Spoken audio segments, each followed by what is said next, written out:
do scientists suspect that there was once water on Mars? What is the Mars Microprobe and how will it navigate below the surface of Mars? What is the relationship between geometry and the Mars Microprobe? Okay guys, I'm here with Dr. Robert Mitchell-Tree, who is working on current explorations into the Martian landscape. Right now, we're on top of NASA Langley's Impact Dynamics Facility. Back in the 1960s, this is where they tested the lunar landers. Pretty cool. Dr. Mitchell-Tree, what on earth are we doing up here? Well, I like it up here.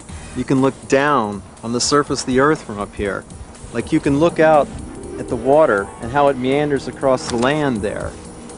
And we know that even if you remove that water, there would still be a distinctive shape to the pattern it makes.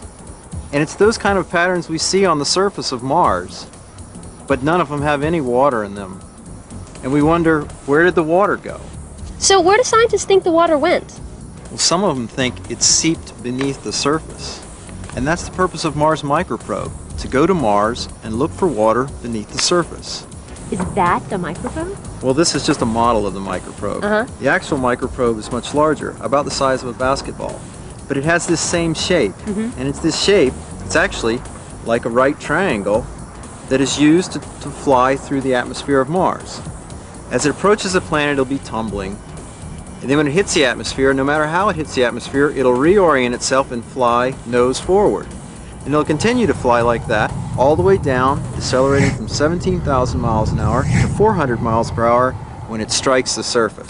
This outer shell breaks away and the inside penetrometer, that fist-shaped instrument, pierces down through the soil and begins looking for water underneath the surface. So once the microprobe penetrates the surface, how does it find water or look for water? Well, this really small fist-shaped instrument has a small drill in it, and when it's down in the dirt, it digs with the drill, pulling some dirt inside of it, and it has even a laser in there also, and it uses the laser to shine some energy on the dirt, and it measures the outgassing of the dirt, and that's how it looks for water.